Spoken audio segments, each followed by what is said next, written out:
This story is titled, Parents Called Me a Loser and Didn't Invite Me to Christmas. I said, okay. When my golden sister asked me to pay for her studies, I shocked everyone with a statement. Okay. So for as long as I can remember, I've been the one who keeps things together in my family. Not emotionally, not socially, financially. It's not like my parents ever sat me down and said, Dean, you're going to be the guy we depend on for everything. It just kind of happened. I'm 32 male, working in tech in Seattle. My job's good, steady pay, benefits, all that. I don't flaunt it or anything, but I'm comfortable. And because I'm comfortable, I've always thought, why not help my family out when they need it? I mean, we're family, right? You're supposed to have each other's backs. So over the years, I've been the guy who covers stuff. My parents need some help with house repairs? I'm on it. Vanessa, my younger sister, needs money for her wedding? Sure, I can chip in. It's not like I minded at first. It felt good to know I was making life a little easier for them. But then there's Vanessa. Vanessa, 26 female, is married to Matt, who's basically just her echo chamber, and working on some kind of psychology degree. Don't get me wrong, she's smart and all, but she's also the type of person who's really good at getting people to do what she wants. She's been my parents' golden child from day one. She's bubbly, charming, always knows what to say to make people like her. And because of that, she's never had to take responsibility for anything. Growing up, it was pretty obvious who the favorite was. Vanessa always got the new clothes, the best toys, and the attention. Me? I was the older kid, the responsible one. My parents just assumed I didn't need as much, and I didn't complain. I worked part-time jobs through high school and college, saved my money, and stayed out of trouble. That was my role in the family, the quiet one who didn't ask for much. Vanessa, though, she knew how to get what she wanted. When she turned 16, my parents said she needed a car. Not wanted, a needed. They didn't have the money to get her anything decent. So guess what? They asked me to chip in from my savings. I'd been working part-time at a hardware store and saving up for college, but my parents thought it'd be nice if I helped Vanessa out. I gave in. It wasn't like I had much of a choice. Not when my mom was giving me her family should support each other speech. Vanessa got her car, a used sedan that wasn't fancy, but she loved it, and I moved on. Then, when it came time for her to go to college, she got into some fancy private school out of state. My parents couldn't afford it, so they asked me to help. This time, I was supposed to delay grad school so they could put more money toward Vanessa's tuition. I pushed back, but again, the whole family support speech came out. Vanessa, of course, played her part perfectly, saying things like, I just want to make something of myself, and, Dean, I promise I'll make it up to you someday.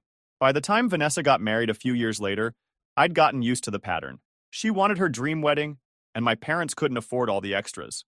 So they came to me. Dean, it's just a little bit for the flowers, they said. You don't want your sister to be disappointed on her big day, do you? I don't know why I kept agreeing to this stuff. Maybe it was guilt, or maybe I just didn't want to deal with the drama. Either way, I always stepped up. Over the years, I became the go-to guy for everything. Vanessa and my parents didn't even have to ask most of the time. They just assumed I'd help. And honestly, I didn't mind. At least not at first. I told myself it was fine because I was doing okay. I had a good job, and the money wasn't putting me in a bad spot. Plus, helping them out kept the peace. I figured as long as I wasn't struggling, why not? It's family. Still, no matter what I did, it was never enough for them. I've hit every mark I could as a successful adult. Steady job, nice place to live, no debt. But it's like none of that matters because I don't fit their picture of what my life should look like. No wife, no kids, no perfectly staged holiday cards. My parents love to drop subtle digs about how they're still hoping for grandkids or how it's not too late to settle down. Meanwhile, Vanessa could show up at Thanksgiving with her life in shambles, and they'd still be proud of her just for existing. It's like I'm only valuable when I'm making their lives easier, but when it comes to who I am, I'll never measure up. It's exhausting. And here's the thing. The more I helped, the more they expected. It stopped being about whether or not I could afford to help and started being about whether I should. If I ever hesitated or said no, it turned into a guilt trip. Dean, don't you care about your family? Dean, you're doing so well. Why can't you just help out? It got to the point where I wasn't even being asked. I was being told. And Vanessa? She never showed any gratitude. If anything, she acted like she was entitled to my help, like it was my job to make her life easier. She's always been good at spinning things, making herself look like the victim. If I ever pushed back or tried to set a boundary, she'd turn it into a sob story about how hard her life was. My parents would eat it up, and I'd end up being the bad guy. It all came to a head this year. Looking back, I can't believe it took me so long to realize how bad things had gotten. I was so used to being the guy who kept everything running smoothly that I didn't notice how much I was being taken advantage of. But Vanessa, she finally went too far. And once she did, there was no coming back from it. About a week before Christmas, I got a call from my mom. At first, I didn't think much of it. Mom calling before the holidays was normal, and I figured it'd be something about Christmas dinner, or maybe some small family drama. But as soon as I picked up, I could tell something was off. Her voice had that overly sweet tone she used when she was about to say something I wouldn't like. "Hi, honey," she started. "How are you?" I told her I was fine, and we exchanged the usual small talk for a minute or two. Then she dropped it. "Listen, Dean, we've been thinking, maybe it's best if you don't come to Christmas this year." At first, I thought I misheard her. "Wait, what?" I asked. "Why wouldn't I come to Christmas?" "Well," she said, dragging out the word like she was trying to soften the blow. "Vanessa mentioned some things you've said recently, and we just don't want any negativity ruining the day." "Negativity?" I repeated. "What are you talking about? What did Vanessa say?" Mom hesitated for a second, like she wasn't sure if she should tell me. Then she sighed and said, "She told us you've been saying some pretty hurtful things about Christmas, that you hate spending money on gifts for the family, and think our Christmases are a waste of time, because they're all about her." I couldn't believe what I was hearing. "Are you serious?" I said, my voice rising a little. "I never said anything like that." "Well," she said, sounding unsure, "Vanessa seemed pretty upset about it. She said you've been talking to people about how much you don't like our Christmases, and how you don't think they're worth your time." I was stunned. Not only was this a blatant lie, but the fact that my mom believed Vanessa without even asking me about it hurt more than I expected.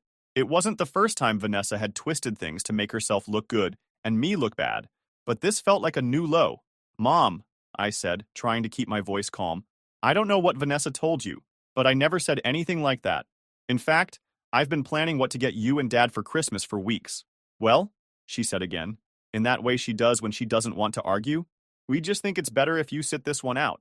You've seemed a little distant lately, and we don't want any tension during the holidays." At that point, I realized there was no point in arguing. My mom had already made up her mind, and nothing I said was going to change it. "Fine," I said, keeping my tone short. "If that's what you want." She sounded surprised that I wasn't fighting her on it. "It's not about what we want, honey. We just think it's for the best." "Sure," I said, not bothering to hide the sarcasm. "Merry Christmas, Mom." Then I hung up. I sat there for a minute, just staring at my phone. I wasn't even angry, just tired. Tired of always being the one who had to explain himself, the one who had to defend himself against Vanessa's lies. It was like no matter what I did, I was always the bad guy in her story. The next day, I got a call from Vanessa. At first, I didn't even want to answer. I figured she'd probably call to gloat about how she'd gotten me uninvited.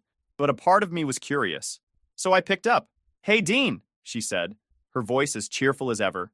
"You'd think nothing had happened." "What do you want, Vanessa?" I said, not bothering to pretend I was happy to hear from her. She didn't even acknowledge my tone. "So listen, I need a little help," she said. "My grad school tuition is due soon, and Mom and Dad can't really afford to help much right now. I was hoping you could pitch in." I couldn't believe what I was hearing. "Are you serious?" I said. "You just got me uninvited to Christmas, and now you're asking me for money?" There was a pause, like she hadn't expected me to bring that up. "Oh, come on, Dean," she said finally, her tone light and dismissive. "That's not what this is about. Christmas is one thing, but this is important. It's my education." I could feel my blood boiling, but I forced myself to stay calm. "Vanessa, do you even hear yourself? You lied to Mom and Dad about me, got me kicked out of Christmas, and now you want me to pay for your tuition? Do you even care how messed up that sounds?" She sighed, like I was the one being difficult. "Dean, don't be so dramatic. Mom and Dad just wanted a peaceful Christmas, and you've been kind of negative lately. Besides, this isn't about Christmas. It's about helping your family." There it was. The guilt trip.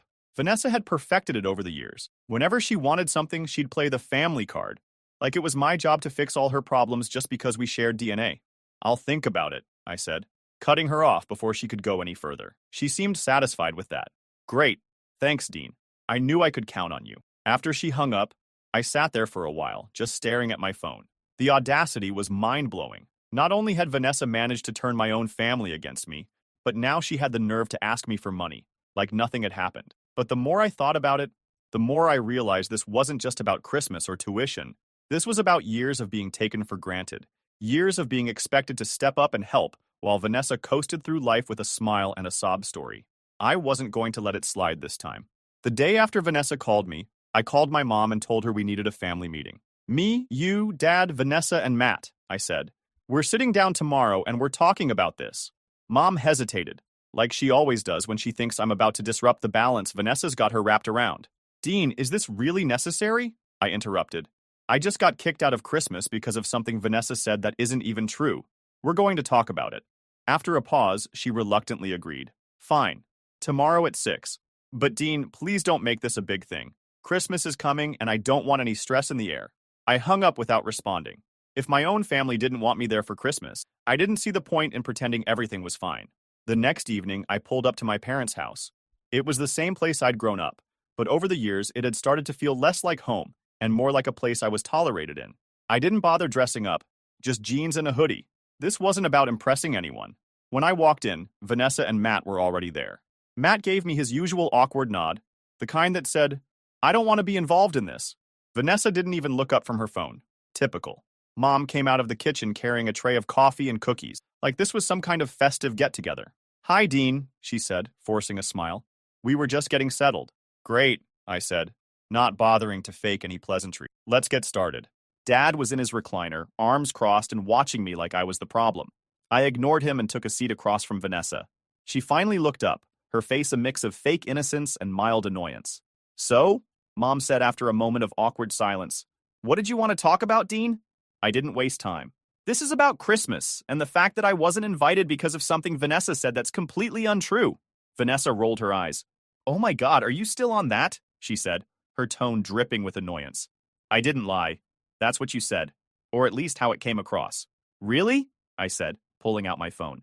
Because I have the texts to prove otherwise. Her smug expression faltered for a second, but she quickly recovered. Texts? Yeah, I said, scrolling through my messages. Remember when I asked you what I should get Mom and Dad for Christmas? This was 2 weeks ago. I opened the conversation and handed my phone to my mom. Here's me asking Vanessa for gift ideas. I said, and I quote, I don't care about the cost. I just want to get them something meaningful. Mom's face softened as she read the message, but before she could say anything, I continued. And here's Vanessa's response. I pointed to the next message. Why waste money on gifts? They don't even appreciate it half the time. I let that sink in for a moment before adding, so, tell me again, Vanessa, how I'm the one who hates Christmas and doesn't want to spend money on gifts? The room went dead silent. Mom looked up at Vanessa, her expression confused. Dad shifted uncomfortably in his seat, like he didn't know how to process what he was hearing. Vanessa, on the other hand, doubled down. Oh, come on, she said, crossing her arms. You're making this a bigger deal than it needs to be. I didn't mean it like that. Didn't mean it like what? I shot back. You told Mom and Dad lies about me. Meanwhile, you're the one complaining about how much gifts cost and saying they don't appreciate it anyway. She glared at me, but I could see the cracks in her confidence. It's not a big deal, Dean. You're overreacting. I turned to my mom. Am I overreacting? Because you believed her without even asking me about it. You kicked me out of Christmas based on her word alone. Mom opened her mouth to respond, but nothing came out. She looked at Dad, probably hoping he'd back her up, but he just sat there, arms crossed, staring at the floor. Vanessa wasn't done yet. She shifted in her seat, her arms crossed, but there was a calculated look in her eyes now. I'd seen it 100 times before. It was the look she gave right before turning everything around to make herself the victim. Okay, fine, Vanessa said, throwing her hands up. Yes, I said that. But do you want to know why? Because I've been under so much pressure lately, and it's been really hard to keep up with everything. I'm barely holding it together as it is, and now you're dragging me through the mud in front of everyone just to make yourself look better. Mom's face softened immediately, and I could see Dad's scowl deepen. Vanessa, Mom said gently, what do you mean, honey? What's been so hard? Vanessa sniffed dramatically, as if she were on the verge of tears. Grad school for one thing, she said, her voice wavering just enough to sell it. And you know Matt and I are still trying to pay off the wedding. Plus, everything is so expensive now. Groceries, rent, everything. It's not like I have someone swooping in to save the day for me. I'm doing the best I can. She glanced at me as she said that last part, like I was the one who'd somehow failed her. I rolled my eyes. You've got to be kidding me. Vanessa, you literally asked me for thousands of dollars yesterday. You don't get to play the I have no support card when you've been leaning on me and Mom and Dad for years. That was the wrong thing to say. Dean, Mom snapped, her voice sharp for the first time all night. There's no need to be so cruel. She's clearly struggling. Cruel? I said, incredulous. Mom, she lied about me to get me kicked out of Christmas, And now she's turning this whole thing into a pity party because she doesn't want to take responsibility. Vanessa shook her head, her expression a perfect mix of hurt and frustration. You don't get it, Dean, she said, her voice breaking slightly. You've never had to worry about this stuff. You've always had a good job, plenty of money, no one depending on you. It's easy for you to sit there and judge me, but you don't know what it's like to actually struggle. That hit a nerve. I leaned forward, my hands clenched into fists on my knees. Are you serious right now? Vanessa, I've been working since I was 16. I paid for my own college. I've helped mom and dad with bills. And I've bailed you out more times than I can count. Don't sit there and act like I've had it easy, just because I don't complain about every little thing. Dean, enough! Dad barked, his voice loud enough to make everyone jump. You've made your point. There's no need to keep piling on. Piling on? I said, my voice rising. Dad, she's the one who lied about me. She's the one who caused this whole mess. But somehow, I'm the bad guy for calling her out? Yes, you are, Mom said, her tone firm but laced with disappointment. Because instead of trying to understand where Vanessa is coming from, you've spent this whole time attacking her. She's clearly not in a good place right now, and instead of helping her, you're just making things worse. I stared at her, stunned. So, let me get this straight. Somehow, I'm the one in the wrong? Are you even hearing yourselves right now? Mom crossed her arms, her face stern. We're hearing you just fine, Dean. But what we're also hearing is that you don't seem to care about what Vanessa's going through. I couldn't believe what I was hearing. Are you serious? I've been supporting this family for years, and this is how you repay me? Dad shook his head, his expression a mix of frustration and disappointment. This isn't about repayment, Dean. It's about doing the right thing. Vanessa's your sister, and she's clearly going through a tough time. Instead of embarrassing her like this, you should be helping her. I laughed bitterly, shaking my head. Helping her? That's all I've ever done. But every time I try to set a boundary, every time I say no, I'm suddenly the villain. Do you even realize how exhausting that is? Dean, Mom said, her voice softening again. You've always been the dependable one, the strong one. We didn't think you minded helping out. Well, I do mind, I said firmly, and I'm done. At that, Matt finally spoke up. Maybe we should all just calm down, he said quietly, like he didn't want to upset anyone. No, I said firmly, cutting him off. We're not calming down. This is the problem. Every time I try to stand up for myself, I'm told to calm down or let it go. Meanwhile, Vanessa gets to lie, manipulate, and take whatever she wants without any consequences. Mom tried to step in, her voice wavering. Dean, we didn't mean to make you feel this way. We just wanted to keep the peace. By throwing me under the bus? I interrupted. That's not keeping the peace. That's choosing sides. And it's pretty obvious whose side you're always on. Vanessa looked like she was about to say something, but I didn't give her the chance. Here's what's going to happen, I said, keeping my voice steady. If you really see that I should pay for Vanessa's tuition disregarding her disrespect and lies all these years, fine, I'll do it. But just so you know, the moment I make the payment, I'm done. No more money, no more favors, no more holidays. I'm out. Call it a last favor if you want, and this time I mean it. It's the last one. The room was so quiet you could have heard a pin drop. Vanessa's mouth fell open in shock. Mom looked like she was about to cry. Dad just stared at me, his face unreadable. You can either keep treating me like the family ATM, I continued, or you can start treating me like a person. But if you choose the first option, don't expect me to stick around. Without waiting for a response, I stood up, grabbed my jacket, and headed for the door. Let me know what you decide, I said over my shoulder. And with that, I left. After I walked out of that meeting, I didn't hear from anyone the rest of the night. No calls, no texts, just silence. Honestly, I wasn't surprised. That's how it always went when I tried to stand up for myself. They'd let things sit for a bit, hoping I'd either cave or come crawling back to make peace. But not this time. At first, I thought maybe they were finally taking me seriously. Maybe Mom and Dad realized how messed up this whole situation was. They'll come back to apologize and try to make it up. The next morning, I woke up feeling strangely calm, like a weight had been lifted off my shoulders. For once, I'd said exactly what needed to be said, and I didn't hold back. No more sugarcoating, no more trying to spare their feelings while mine got stomped on. It felt good. I knew they wouldn't let this go quietly, especially Vanessa. She hated losing control over any situation, and I'd completely turned the tables on her at that meeting. I figured it was only a matter of time before someone reached out to try and fix things, or guilt me into backing down. Sure enough, late that evening, my phone buzzed. It was a message from Mom. Dean, can we talk before Christmas? Please, it's important. I stared at the screen for a minute, debating whether to respond. Part of me wanted to ignore it, but I also knew avoiding the conversation wouldn't fix anything. So I called her back. Hi, Mom, I said, keeping my voice as neutral as possible. What's going on? Hi, honey, she replied, sounding almost nervous. I just, I wanted to make sure you're okay. This has been a really difficult time for everyone, and I just feel like we've all been hurt by what happened. Hurt? That was rich, considering I'd been the one lied about, excluded, and then guilted into paying Vanessa's tuition. But I held my tongue. I'm fine, I said shortly. Is that all? Well, she continued hesitantly, I was hoping we could all put this behind us. It's Christmas, after all. Don't you think we should focus on moving forward instead of dwelling on what happened? There it was. The classic, let's sweep this under the rug approach. I'd seen it too many times before. Mom, I said, my tone firm but not angry. This isn't about dwelling on the past. It's about setting boundaries.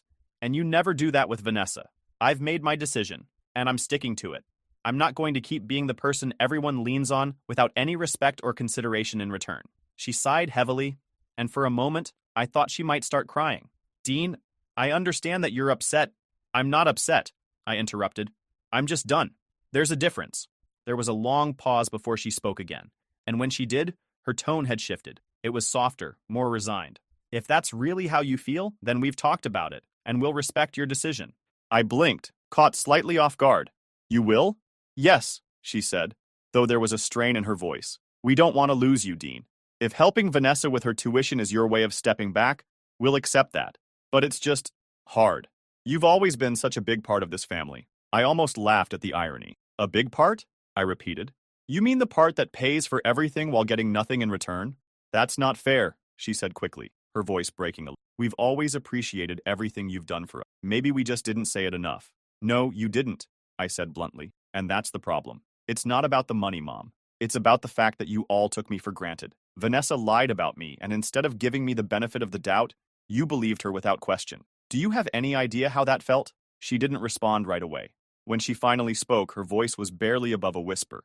I'm sorry, Dean. I didn't realize how much we hurt you. I let out a slow breath, trying to keep my emotions in check. I appreciate that, Mom, but an apology doesn't change what's been happening for years. I'm not going to keep putting myself in a position where I'm disrespected and used. That's why I'm stepping back.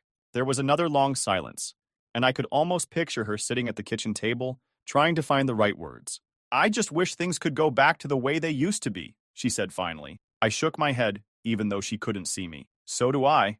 But that's not going to happen unless things change. And honestly, I don't think Vanessa's capable of changing. She's been this way her whole life because you and Dad let her get away with it. That's not fair, she said again, though her tone was weaker this time.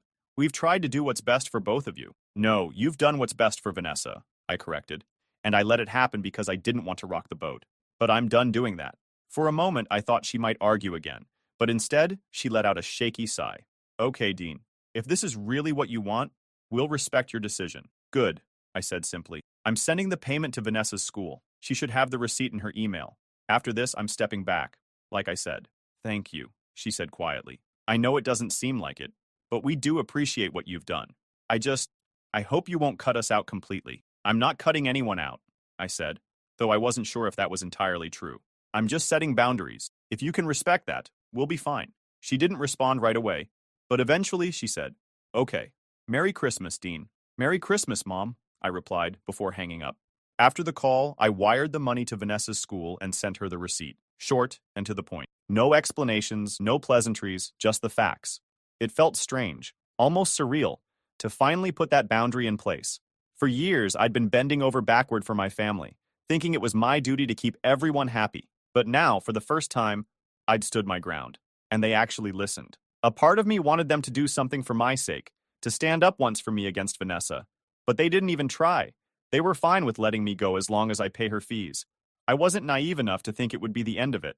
Vanessa wasn't the type to let go of her safety net without a fight, and I knew my parents would struggle with the new dynamic. But for the first time in years, I felt like I had control over my own life. The rest of the day, I went about my business, finishing up some work and making plans with friends for Christmas Eve. That night, as I sat on my couch with a cup of coffee, I thought about what Mom had said earlier. It's sad to see the family fall apart. Maybe she was right in a way, but it wasn't my fault. The cracks had been there for years, and I'd just been the one trying to hold everything together. Now, I wasn't holding anything. I was letting it go. Christmas came and went, and for the first time in years, it was quiet. No frantic phone calls about last-minute gifts. No guilt-laden texts about how I wasn't doing enough for the family, and, best of all, no Vanessa drama. It felt strange at first, like I'd suddenly stepped out of a role I'd been playing my whole life, but it also felt peaceful. I spent Christmas Eve with a few friends, just a small get-together with some good food and laughs. It wasn't extravagant, but it was nice to be around people who actually appreciated my presence without expecting anything from me. On Christmas Day, I stayed home, slept in, and treated myself to a lazy morning. No rushing around, no awkward family interactions, just me, doing whatever I wanted. Then, I started to realize just how much space my family had been taking up in my life. I don't just mean physically or financially, I mean mentally. I'd spent years juggling their expectations, their problems, and their constant need for me to step up. Without all of that hanging over me, I suddenly had time and energy for myself. But while I was moving on and enjoying the space I'd created, it was clear my family wasn't handling it as well. The first sign came the day after Christmas, when my mom called. I almost didn't pick up, but eventually I did. "Hi, Dean," she said, her voice a little too cheerful. "How was your Christmas?" "It was good," I replied simply. "How was yours?" There was a pause, and then she said, "It was nice. Quiet, though. We missed you." I didn't bite. "I'm sure it was fine," I said. "Is there something you needed?" "Well," she said, dragging out the word like she was trying to ease into the real reason for her call. "I just wanted to check in and see how you're feeling. I know things have been a little tense lately." I resisted the urge to roll my eyes. "I'm fine, Mom. Is there something specific you wanted to talk about? Because otherwise you can't just randomly call me." "We're done." She hesitated again, then sighed. "I guess I just miss you. The house felt so empty this year without you here." There it was, the guilt trip. But this time, it didn't hit me the way it used to. "I'm sorry you feel that way," I said calmly. "But I think it's good for us to have some space right now. It's been a long time coming." She didn't argue, which surprised me. Instead, she said, "Well, I hope you'll come around eventually. You know we need you in our lives. You've been so helpful." "Thanks," I said, keeping my tone polite but firm. "I appreciate that. I just hoped you'd appreciated my help then." We ended the call on a cordial note, but it was clear she wasn't ready to fully accept the new dynamic. Then came Vanessa. She didn't call or text right away, which was surprising. I figured she'd be the first to reach out, either to try and guilt me into helping her with something else, or to spin the situation in her favor. But when her email finally came through, it wasn't what I expected. It was long, way too long, honestly, and full of flowery language about how sorry she was for the misunderstanding. She talked about how much she appreciated everything I'd done for her over the years, and how she hoped we could move past this and rebuild our bond. At first, I didn't know how to respond. Part of me wanted to call her out for the obvious manipulation. The other part of me just wanted to ignore it altogether. In the end, I decided not to respond at all. It wasn't about holding a grudge, it was about protecting my peace. This email was just another attempt to keep me on the hook, and I wasn't falling for it. Mom and Dad are now sending me random texts, asking about things they'd never cared about before. How my job was going, if I needed anything, stuff like that. It was obvious they were feeling the gap I'd left. They'd gotten so used to me being the one who fixed everything, and now that I wasn't there, they didn't know what to do. Vanessa, especially, seemed to be struggling. A mutual friend told me she's complaining about how she's going to be struggling without leaning on me. Hearing that didn't make me feel good exactly, but it did reinforce that I'd made the right decision. For years, I'd been the one propping up my family, and they'd never appreciated it. Now, they are finally realizing what it meant to not have me around. As for me, life feels lighter. I'm not constantly checking my phone, dreading the next request or demand. I'm living for myself instead of for everyone else. Do I miss them? Not in the way you'd think. I don't miss the chaos or the drama or the constant pressure to be the responsible one. What I miss is the idea of having a family that genuinely supports and respects each other. But I've come to accept that the family I have isn't capable of that, and that's okay. Setting boundaries wasn't easy, and there were moments when I doubted myself. But looking back, I know it was the right thing to do. I'm no longer the family ATM, the scapegoat, or the problem solver. I'm just Dean. That feels like enough.